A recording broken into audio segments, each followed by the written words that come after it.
"You're going to transfer the inheritance to my name, Madison. That's the only way we can secure our future," Mike demanded, his voice cold and sharp.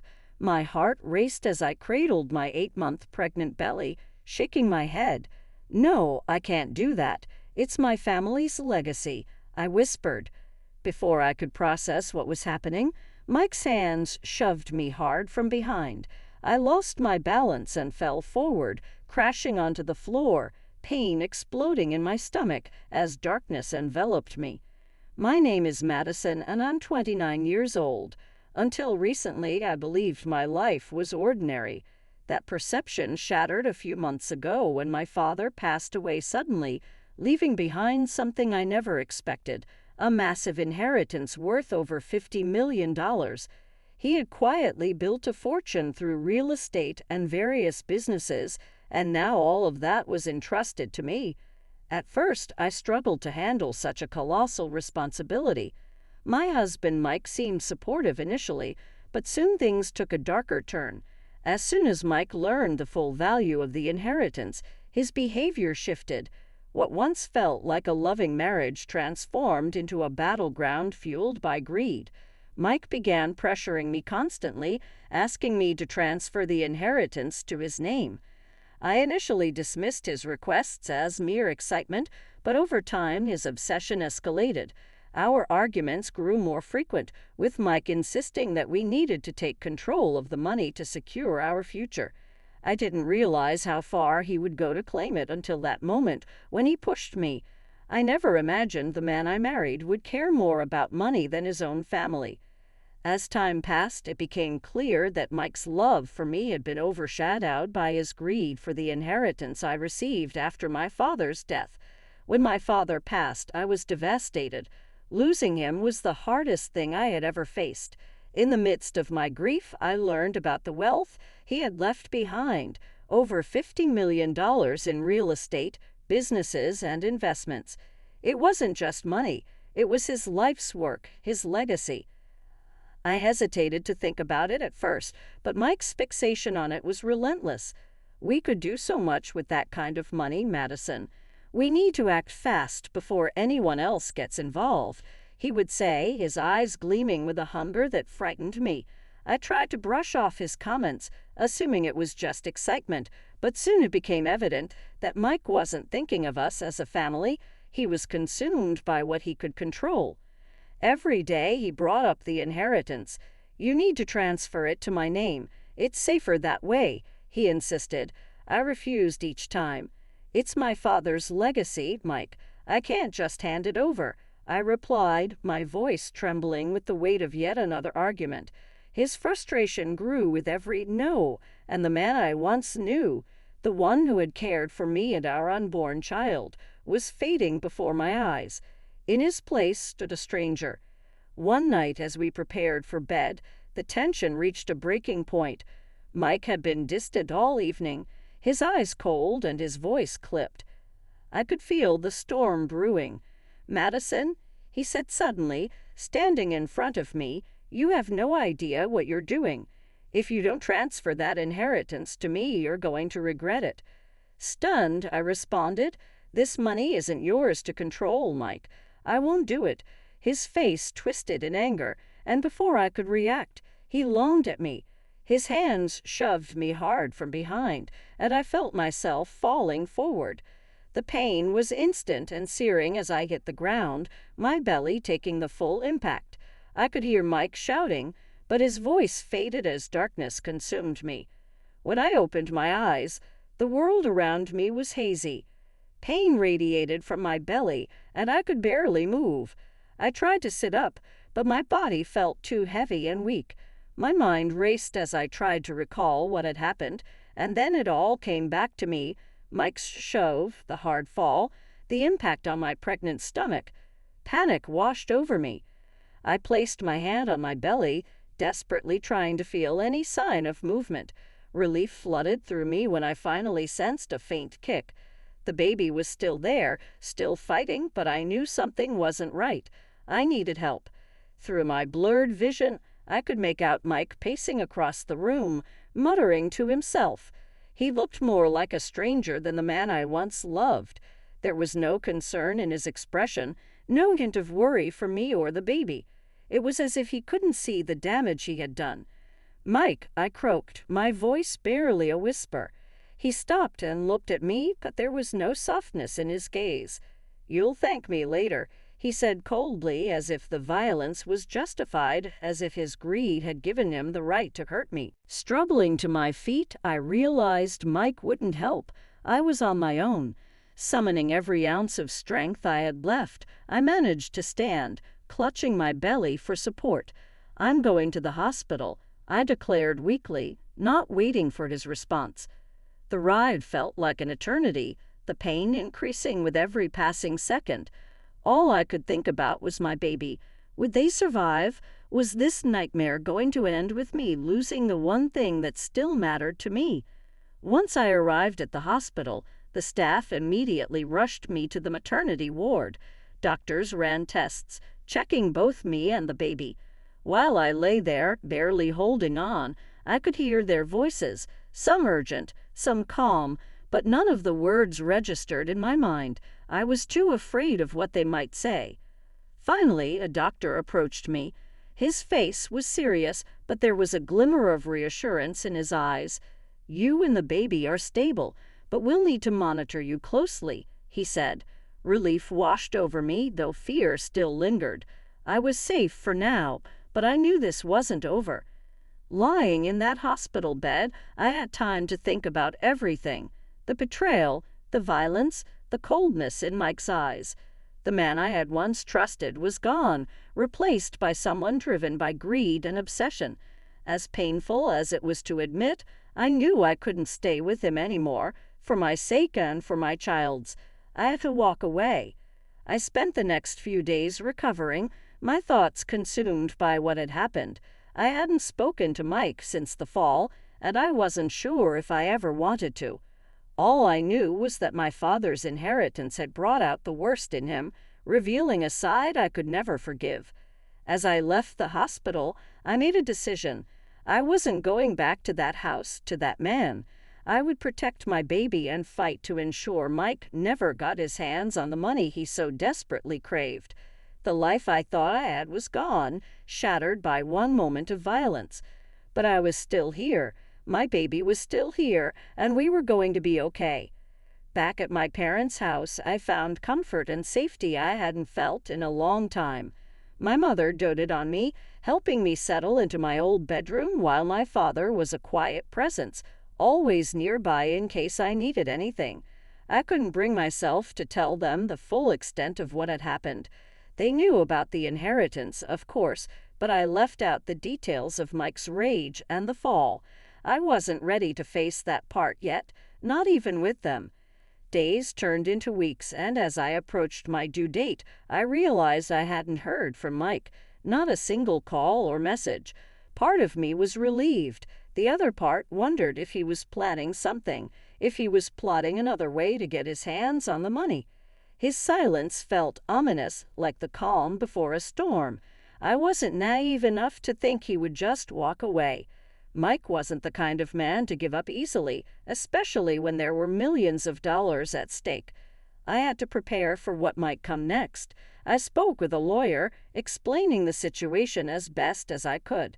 The inheritance was legally mine, passed directly from my father to me, but I needed to ensure Mike couldn't try to claim any of it, especially since we were still married. The lawyer was reassuring, telling me that Mike had no legal claim to the money, but the conversation left me feeling uneasy. I had seen what Mike was capable of. His greed had turned him into someone I no longer recognized, and I couldn't predict what he might do next. A week before my due date, the doorbell rang at my parents' house. I had been resting, trying to stay calm in those final days before the baby arrived, but the sound jolted me awake. My mother answered the door, and I could hear her talking to someone in a low, concerned voice. Then I heard his voice. "Madison," Mike called from the hallway. My heart sank. I knew this moment was coming, but I wasn't ready to face him. I didn't know what he would say or how far he would go to get what he wanted. Taking a deep breath, I stood up and made my way to the living room. There he was, standing in the doorway, looking every bit the man I used to know, but with a hardness in his eyes that hadn't been there before. "Can we talk?" he asked, his voice unusually calm. I nodded, though every instinct in me screamed to stay away from him. We sat down, the silence between us thick with tension. "I've been thinking," Mike began, his hands clasped in front of him. "I know things got out of control. I know I hurt you, but we can still fix this. We can be a family, Madison. I'll take care of you and the baby. We just need to work together." I stared at him, feeling a mix of anger and disbelief. "You pushed me, Mike. You hurt me, and you didn't care. All you cared about was the money." His face hardened. "I made a mistake, but I was thinking about our future. That money could change everything for us. You can't just throw it away." "It's not yours, Mike. It was never yours," I said firmly. "And I'm not going to let you control me or the baby. We're done." For a moment, I thought he might argue, might push again, but something in my voice must have reached him. His expression shifted, and he stood up slowly, his eyes cold. "If that's how you want it, Madison, fine. But don't think this is over. I'll get what's mine." With that, he turned and left, leaving me sitting there, my heart racing. I knew this wasn't the end, but I also recognized that I was stronger than I had ever been before. For my baby, I would fight. I would protect what was mine. In the days following Mike's visit, I could feel the tension building. His parting words echoed in my mind, and I knew he wasn't going to let go easily. But I also knew I had to stay focused on what mattered most, my baby. The due date was fast approaching, and I couldn't afford to be distracted by Mike's threats. I kept my parents informed, though I still didn't tell them everything. My father, with his quiet strength, reassured me that I wasn't alone in this.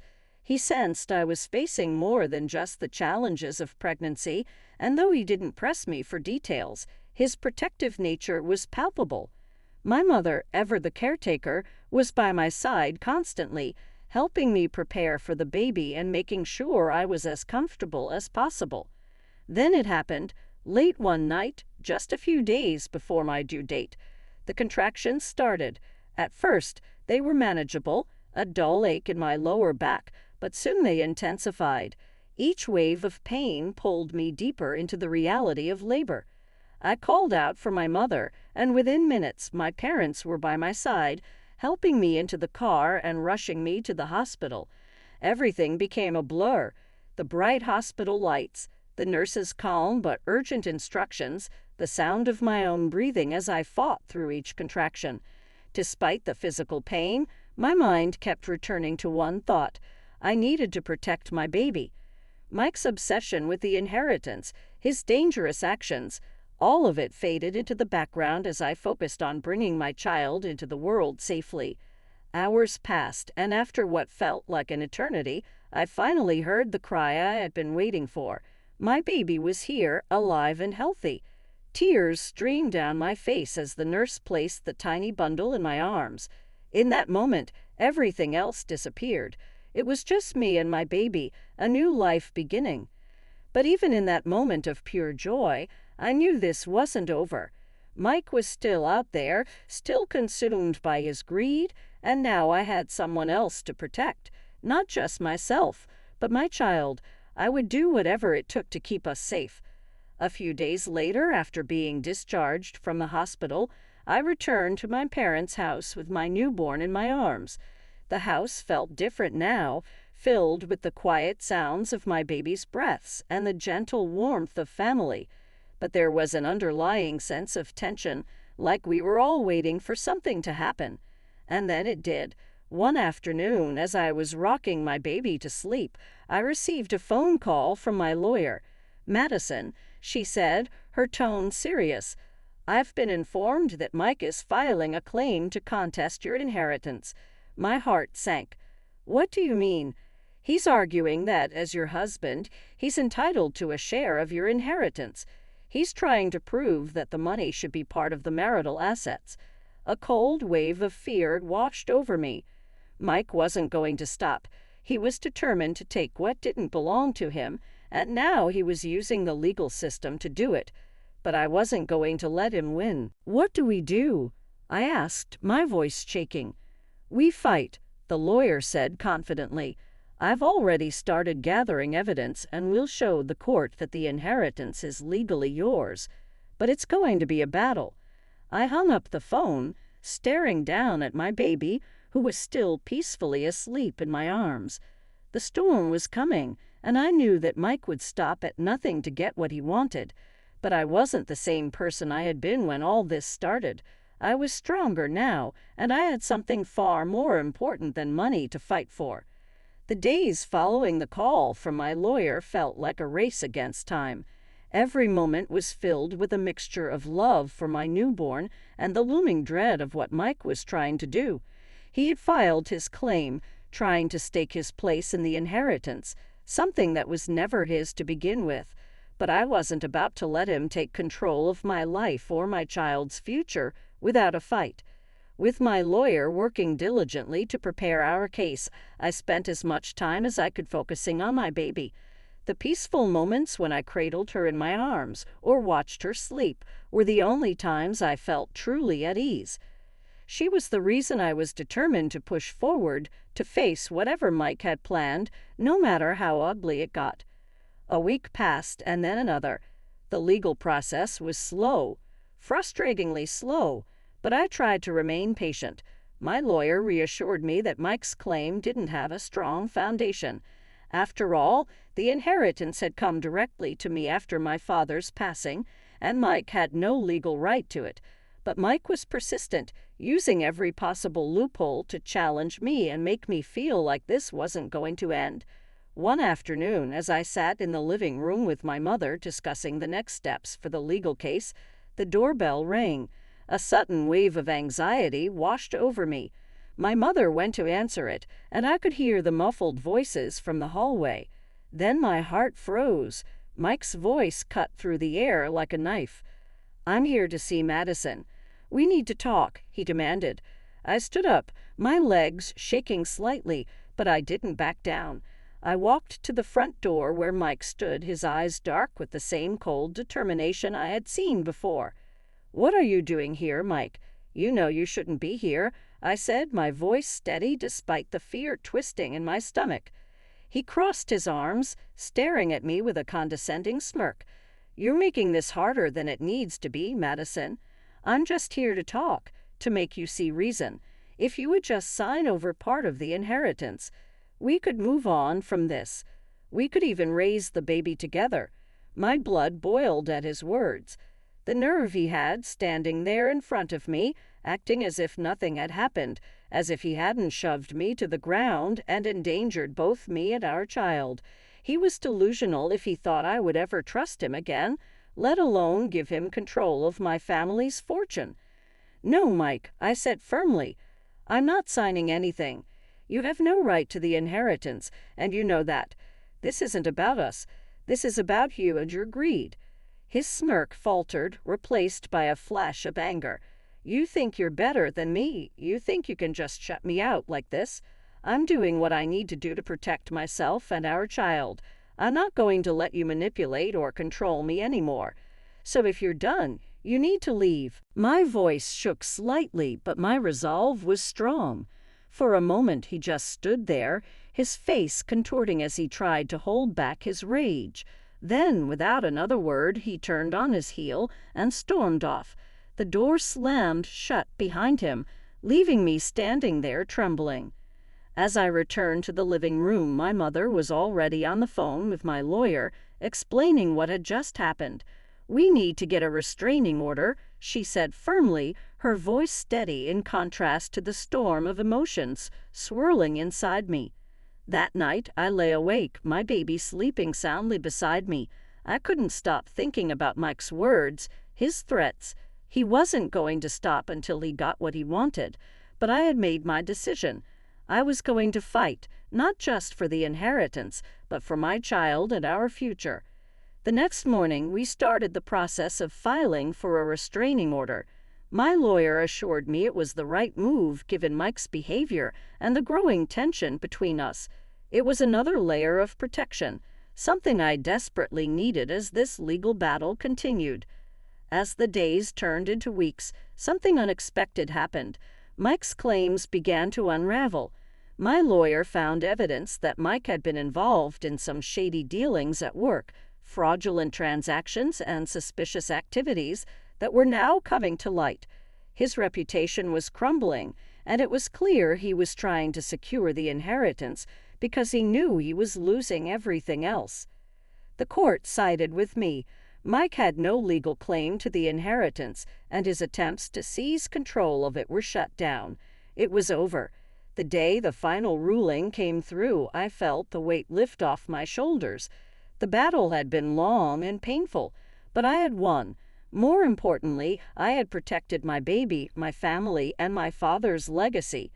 Standing in my parents' home with my daughter in my arms, I realized that I was finally free from Mike's manipulation, his greed, and his control. As I looked down at my baby's peaceful face, I knew that the future was ours. With the court ruling in my favor, I felt a wave of relief wash over me. However, the journey was far from over. My lawyer informed me that due to the evidence gathered against Mike regarding his fraudulent activities at work, he faced serious legal consequences. As Mike's reputation crumbled, charges were brought against him for fraud, leading to a formal investigation. It wasn't long before he was arrested and taken into custody, his once prominent career shattered. The news of his arrest was a harsh reminder of the man he had become, driven by greed and obsession. At his sentencing hearing, I chose to attend.